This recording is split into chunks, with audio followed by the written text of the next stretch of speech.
Right, my name is Daniel Joseph Barry. I'm from Napatech. For those of you who don't know who Napatech is, we're a leading vendor of FPGA-based SmartNIC solutions. So the question I'm asking today is it time to reimagine the NFV infrastructure? It's a rhetorical question, of course, because I believe it is, and I hope that through this presentation I'll convince you of the same. So, to get started, reimagine. This is a word that we often hear. It's a nice word that marketing people like to use, but I think in this case here, it's extremely appropriate.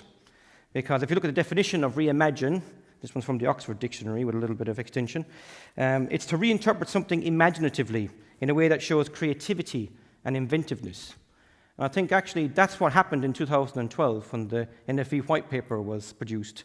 And we had different carriers that came together to try and reimagine how we build telecom infrastructure, telecom networks, based on what they've been inspired by the cloud, right?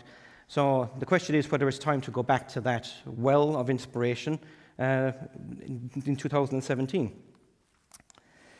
If we look at what's been happening over the last 5 years, this is kind of a curve that I'm looking at here, which is based on how people respond to different changes or major events. So it's a bit adapted for what we're trying to do here, and it's an alternative to that trough of disillusionment curve that we're all using last year. But if you look at what's happening here, I think it's quite appropriate for what we've been through when it comes to NFV. We certainly started with a state of anxiety where pre-2012 people are worried about cloud services and OTT services and can we compete with them, can carriers actually survive in this environment?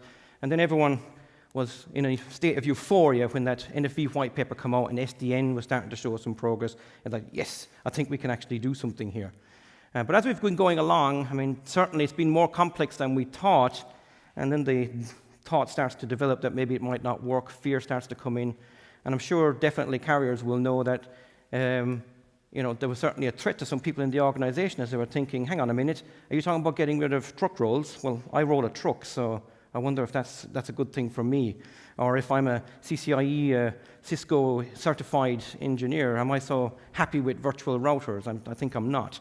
So there will definitely be some pushback from the organization on this. So I think we've definitely seen all of those. There are, of course, those who are, to this day, in denial in whether there's a need to do this or not.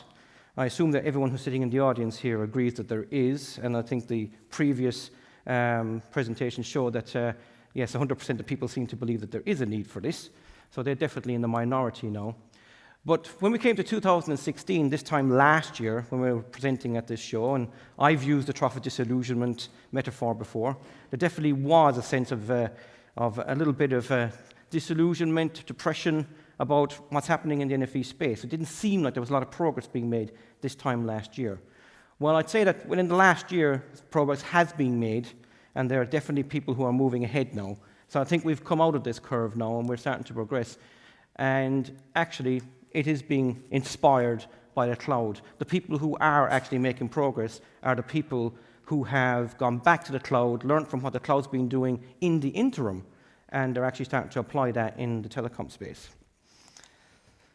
So let's go back to that original cloud inspiration but anxiety. What's it all about? Because I think this is still relevant even to this day here. I mean, the real issue that we're trying to solve in this case here is that you have IT customers who are coming to carriers saying, look, can you provide a service that can help me transform my business and be more competitive, right? This is the bottom line that they're coming to it. And the situation that carriers are facing and have been facing since 2012 is, yes, I would love to do that for you, but the way that I'm structured and the way that my network is structured and the way I've put my processes together and the fact that I've got multiple vendors means there's a number of steps I have to go through in order to get what you need in order for me to help you to transform your service. And basically, it's going to take maybe 6 months or a year or maybe even longer for me to do what you need to do, right? And that's just not fast enough because that same IT customer is going to cloud service providers and their attitude is, yes, I've got something, try this.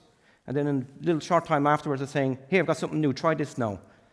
And they can keep coming with new solutions all the time because they're a lot more agile in this. And I mean, this is the anxiety that people had at the time because that IT customer is definitely going to see who's more responsive and who do I want to work with more. So this was the initial inspiration for NFV. It's that how can we get the same agility and flexibility in responding to our customer needs as the cloud guys have? And the inspiration was to look at what they were doing in 2012 and say, let's do that. So if you look at the 2012 cloud model at the time, in a very simplified way, it was use standard computing platforms, we use virtualized software on top of them, and a lot of automation. So that was basically the inspiration for what we're going to do with NFV in 2012. So, and that is the same model that we've been trying to implement in 2016 up to last year. So NFV infrastructure with virtualized functions and an NFV Mano. But the challenges that we've been facing and the sort of disillusionment that we had last year was that, well, NFV Mano is difficult because it's a totally new concept for telecom. The idea of automating things at that level is totally new to the organizations. This time last year, there was a lack of consensus on how to do it. There was different approaches. Should it be hierarchical? Should it be distributed? There was a lot of things that had to be sorted out. So there were some limited successes last year, but it was an area of concern. It was one of the major areas of concern this time last year. When we looked at virtualized functions, well, I think even today there's still some challenges here with the first attempts at doing virtualized functions was taking monolithic software and just putting a virtual wrapper around it and trying to move it into the cloud. And of course, that doesn't give you the performance that you're looking for. There wasn't any standard APIs. Each VNF was doing its own thing. A lot of them didn't even support DBDK. And then you have months of onboarding activity that you had to do as well. Right? So there's a lot of challenges on the VF side, and there still is. And in the NFV infrastructure side, well, we did a lot of work with DBDK and moving that into user space and trying to get something out of that. And it got us so far, but it wasn't enough. SRIOV was being used extensively and is still used extensively today, but a lot of other issues came up with that with respect to how to manage it and how to operate it and how to get away from the vendor-specific implementations that were there and the changes that needed to be made to each virtual function. So that had its own issues.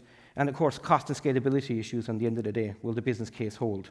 So that was where we were in 2016, and that was the real basis for all of the despair that we were seeing. The path to progress and the people who have been having success over the last year is by going back to the cloud for inspiration and start seeing, okay, what has the cloud been doing since 2012 that we can get inspired by? And of course, the cloud guys didn't stand still. They didn't stick with the 2012 model, and the issues that we were seeing in telecom, even though they may be slightly different, the challenges were much the same as the cloud guys were seeing. So they also were adapting and trying out new technologies and new approaches. So in the MEF LSO and the XC Open Mano and intent-driven networks, especially intent-driven networks, could be said to be inspired by the cloud. We certainly got our act together now. I think the LSO is actually a big help in trying to get all the Mano stuff going in the same direction.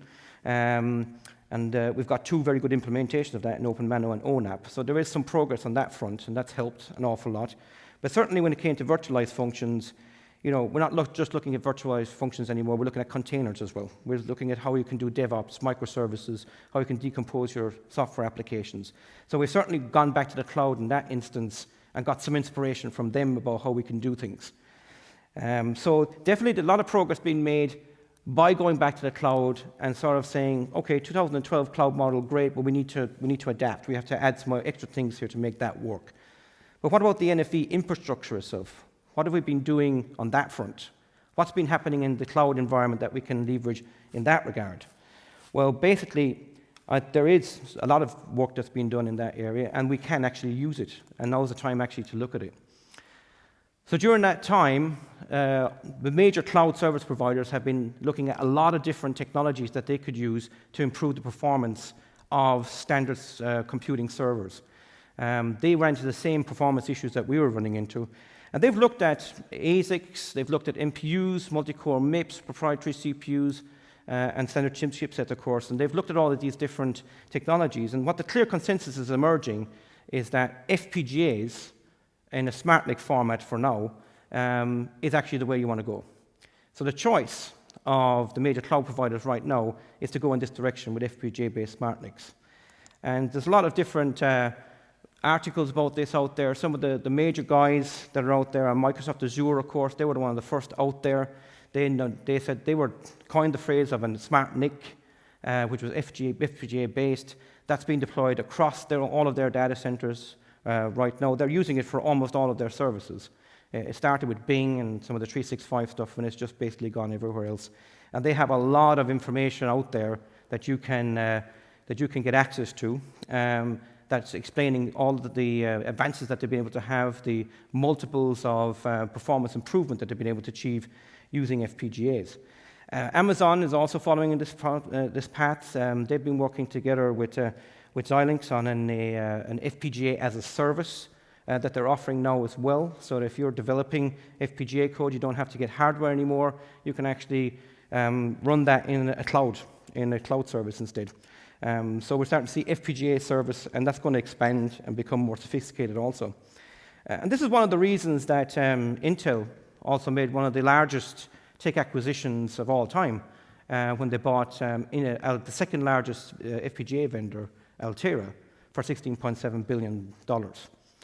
So you've got, and I think this is significant, you've got the largest vendor of CPU chips and standard compute platform architectures has actually bought an FPGA in order to complement their technology. So we're seeing a very, very clear trend here. The combination of CPUs, standard compute platforms, and FPGAs definitely seems to be the path to the future. So if you have that kind of infrastructure, which we're calling in reconfigurable infrastructure, because of the fact that FPGAs are ultimately reconfigurable and you can actually do that on the fly, then there's a lot of interesting things you can do which would actually help NFV right now and address some of the issues that we see. So one of the first places that you can look, of course, is virtual switch acceleration. So OVS acceleration, for example, is one of the hot topics right now. How can we get more performance with that? How can we do that without having to revert to SRIOV or these kind of methods which are so hard to manage? And there are definitely solutions that you can do there, leveraging VirtIO migration and other activities there. And that can be implemented on an FPGA. Because of the way you implement virtual switch acceleration, there's a possibility to do VM to VM, north-south and east-west traffic monitoring. This is one of the major challenges we have right now for service assurance or security or any of the other things that are going on right now in the infrastructure. Is how do we get to see the traffic that's moving between virtual machines within the same server? So that can be solved when you start using offloads of virtual switch acceleration to the FPGA. Once you're able to see virtual traffic between north, south, and east, west, you can start to do interesting telemetry data collection for fulfillment assurance and billing.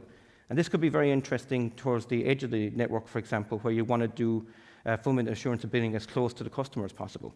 So this is one of the other use cases that's looking very interesting. And of course, just the general capability of offloading compute-intensive processing to the FPGA. This is one of the major driving applications that we can see. And here we're talking about things like encryption, compression, transcoding, or any sort of customer-specific IP that you want to put onto the FPGA. These are things that you can do right now. And you can actually offer these kind of FPGA SmartNICs as bare metal also, so that people can run their own applications on there if you want to. So the versatility of this solution is quite extraordinary. And the good thing about this, for those who are not familiar with FPGAs, is that the updates of FPGAs are done through software, a software image that can be remotely loaded onto the FPGA. So you can do remote reconfiguration of the NFV infrastructure on the fly. So it's an extremely versatile platform that you can use for this. So where would these kind of capabilities be best applied in the interim?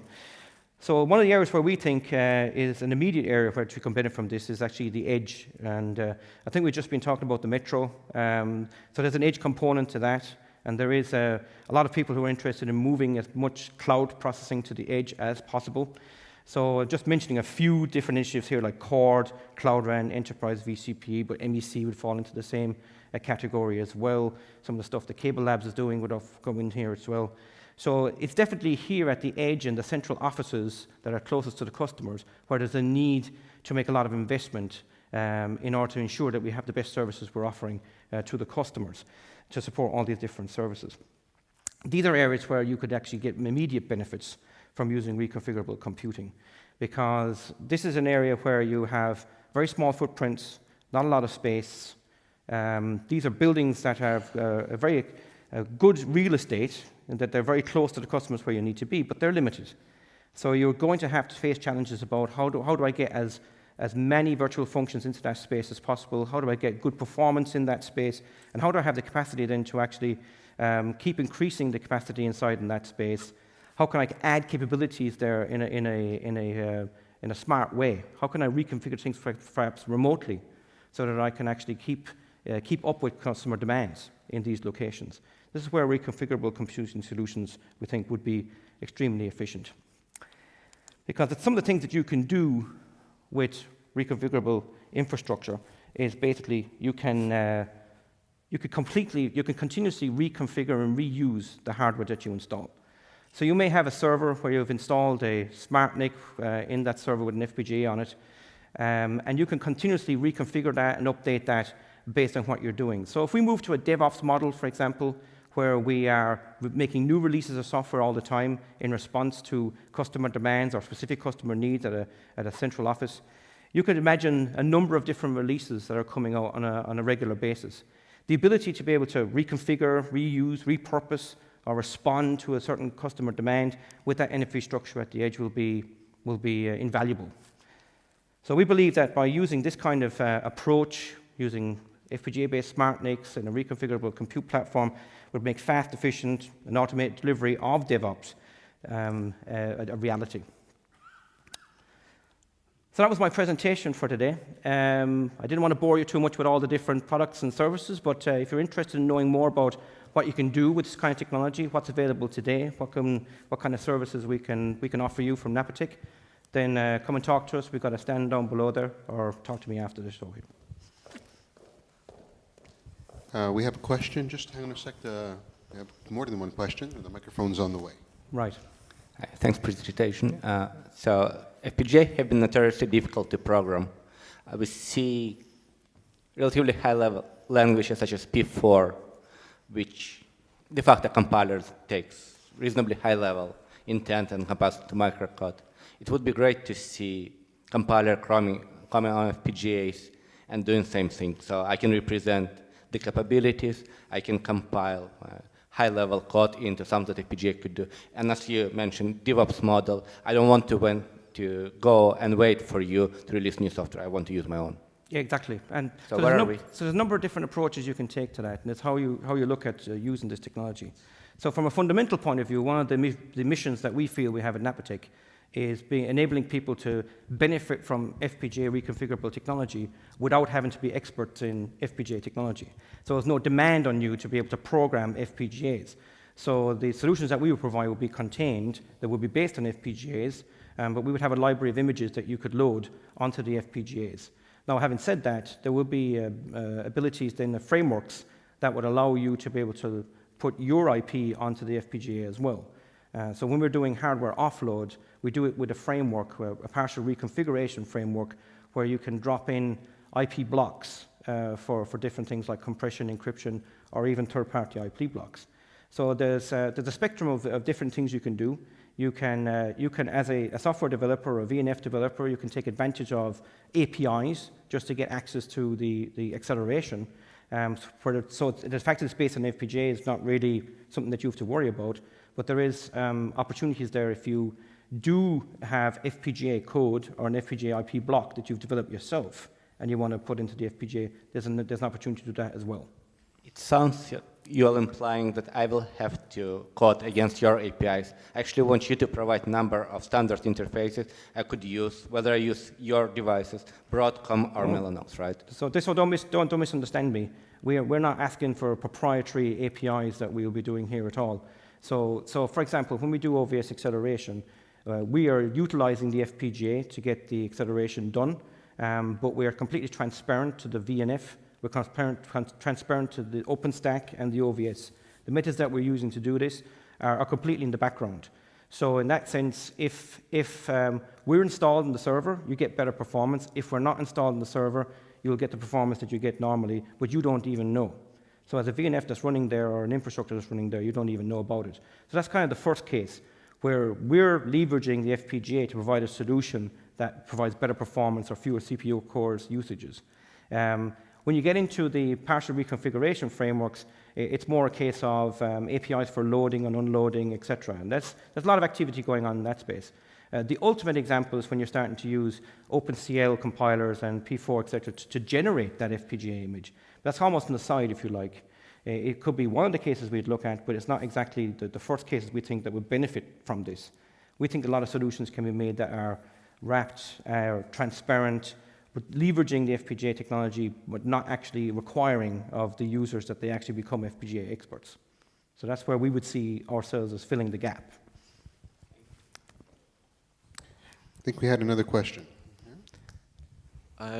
Thinking about this, I'm reflecting back 40 years ago when we used to have things called mainframes and front-end processors. And we offloaded all the comms onto the front-end processors so that we could leave the mainframes to do the real processing. Presumably the sort of architecture you've got here is that this thing is a peripheral to the main processor. Is there an alternative way of looking at this as being a separately managed object, where this could become a machine in its own right? Potentially. I mean, I think what we're making sure is that we're prepared for how this develops going forward. So the form factor that we're using right now with SmartNICs fits the current paradigm, you could say, and it's easily accessible by most people. But as we progress, for example, as FPGA technology starts to appear on motherboards or as part of the MCP package or in some other case, you could imagine in a disaggregated compute platform that you would have an area which is just for acceleration modules, which could be FPGAs or some other things. Our goal here is, as Napatech, we might be having pictures of NICs and stuff like that, but really the value that we provide is in the FPGA image software and the supporting software around that, so that if wherever the FPGA technology is available, we can actually take advantage of that. So I think we have to be flexible going forward in that, because we don't know how this will evolve. And I guess that's the major message for all of us in NFV, in that I think we need to keep flexible and agile in the way we approach these solutions as well, because we have no way of knowing where this is going to go in the future, and that's our philosophy. Is there any other questions for Naptech? Okay, well actually I have one thing to add, if I may, as to let you know that we actually track the NIC market very closely, and Excellent. This year we actually started splitting out a category of programmable NICs. Now the category isn't just FPGAs, there are other ways to create a programmable NIC, but I can share with people here that we project that by 2021, 10% of NIC ports shipped will be on programmable NICs. We need to talk And afterwards. we actually are working with almost all the major NIC vendors in the industry. Yeah, So we should talk. absolutely. All right Just then. pass me your business card. I will indeed. All right then. Thanks very much. Thank you very much. Thank you.